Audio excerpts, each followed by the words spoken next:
അപ്പോൾ ഈ 2014-15 ടൈമിൽ ഫേസ്ബുക്കും അതിലെ മീം ട്രോൾ പേജുകളും കത്തി നിന്നിരുന്ന സമയത്ത് ബിഗ് ബിയുടെ രണ്ടാം ഭാഗം വരും എന്ന് നമ്മൾ കേട്ടു തുടങ്ങിയതാണ്. അതിതുവരെയും വന്നിട്ടില്ല. എന്നാൽ 2017 അമൽ നീരദും ദുൽഖർ സൽമാനും ഒരുമിച്ചൊരു സിനിമ വന്നു. അപ്പോൾ അമൽ നീരദിന്റെ സിനിമയാണെങ്കിൽ അതിൽ ആക്ഷൻ സീക്വൻസ് കാണും, കിഡിലൻ സ്ലോ മോഷൻ ഷോട്ട്സും കാണും. കൂടെ നായകനായി വരുന്നത് ദുൽഖർ സൽമാനും. പിന്നെ എന്ത് വേണം? അങ്ങനെ കൂത്തുപറമ്പ് ബേബി സിനിമാസ് എന്ന തിയേറ്ററിൽ വെച്ചാണ് ഞാൻ ഈ സിനിമ കാണുന്നത്. ഒരാഴ്ച മുന്നേ ഇറങ്ങി കത്തിക്കയറിയ ബാഹുബലിയും കളിക്കുന്നത് കൊണ്ട് തിയേറ്റർ കോമ്പൗണ്ടിനകത്ത് തിരക്ക് പറയണ്ടല്ലോ. അങ്ങനെ ടിക്കറ്റ് എടുത്ത് അകത്ത് കയറി പടം തുടങ്ങി. പെട്രോൾ ബോംബും കത്തിച്ച് ഒരു മാസ്കും ഇട്ട് മുണ്ടും മടക്കി കുത്തി സമരത്തിനിടയിലേക്ക് നടന്നു നീങ്ങുന്ന നായകന്റെ ഇൻട്രോ. ബാക്ക്ഗ്രൗണ്ടിൽ ഒരു കിഡിലൻ ബിജിഎമ്മും അതിനോട് അറ്റാച്ച് ചെയ്തു വരുന്ന ഒരു 1.5 ഇൻട്രൊഡക്ഷൻ സോങ്ങും. ഇതിനുശേഷം അപ്പൻ കോൺഗ്രസും മകനൊരു കൊടികുത്തിയ കമ്മ്യൂണിസ്റ്റുകാരനുമാണെന്ന് കാണിച്ചു തരുന്ന രംഗങ്ങൾ. പിന്നെ ഒരു സർപ്രൈസിംഗ് സീനിൽ അജിയുടെ ഇമാജിനേഷനിൽ ആള് പഴയ കുറെ കമ്മ്യൂണിസ്റ്റ് നേതാക്കളുമായി സംസാരിക്കുന്നു. കൂട്ടത്തിൽ ഒന്ന് നമ്മുടെ ബിഗ് ബിയിലെ ബിജോ ആണ്. ആൾ അതും സാഗർ ഇലിയാസ് ജാക്കും കഴിഞ്ഞ് മുങ്ങിയതാണ്. പിന്നെ ഇവിടെയാണ് പൊങ്ങുന്നത്. ആൾക്ക് ശബ്ദം കൊടുത്തിരിക്കുന്നത് നമ്മുടെ ഫാഫ.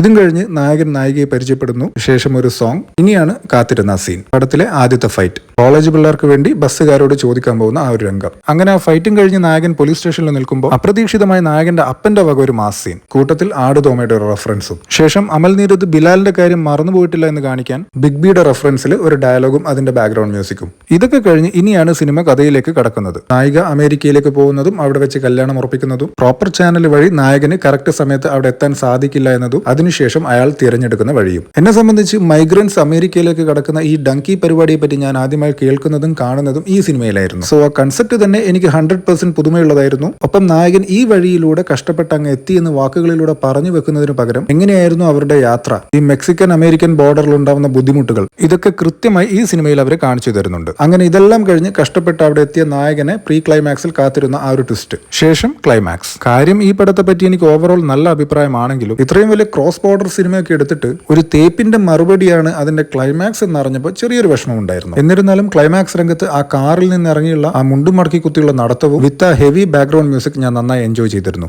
എനിവേസ്, എന്റെ ഊഹം ശരിയാണെങ്കിൽ കരിയറിന്റെ തുടക്കകാലത്ത് എല്ലാ സിനിമകളിലും ബാഗും പാക്ക് ചെയ്ത് നാട് വിടുക എന്നൊരു ചീത്തപ്പേര് ദുൽഖർ സൽമാൻ ഉണ്ടായിരുന്നു. ആ ഒരു ശ്രേണിയിൽപ്പെട്ട അവസാനത്തെ സിനിമയായിരുന്നു ഇത്. പിന്നെ മറ്റൊരു കാര്യം, ഇതിൽ സിനിമയുടെ അവസാന ഭാഗത്ത് തന്റെ ചേട്ടൻ അജിയോട് പറയുന്ന ഒരു ഡയലോഗ് ഉണ്ട്. എടാ, ജീവിതത്തിൽ ആദ്യത്തെ പ്രണയം ഒരിക്കലും സക്സസ് ആവരുത്, അങ്ങനെയാണെങ്കിൽ നമ്മൾ ജീവിതത്തിൽ വിജയിച്ചു എന്ന്. ആ ഡയലോഗിനെ ഞാൻ എന്റേതായ രീതിയിലൊന്ന് മോഡിഫൈ ചെയ്താൽ നമുക്ക് ലൈഫിൽ ചെറിയ പ്രായത്തിൽ ഇരിക്കുമ്പോൾ തന്നെ കുറച്ച് ഹാർട്ട് ബ്രേക്സ് ഒക്കെ കിട്ടുന്നത് നല്ലതാണ്. കാരണം മുന്നോട്ടുള്ള ജീവിതത്തിൽ നമ്മളെ കാത്തിരിക്കുന്നത് വലിയ വലിയ പ്രശ്നങ്ങളാണ്. അതിനെയൊക്കെ അതിജീവിച്ച് മുന്നോട്ട് പോകണമെങ്കിൽ ഇതുപോലുള്ള ചെറിയ ചെറിയ ഹാർട്ട് ബ്രേക്കിലൂടെ കിട്ടുന്ന ഇമ്മ്യൂണൈസേഷൻ നമ്മളെ സഹായിക്കും.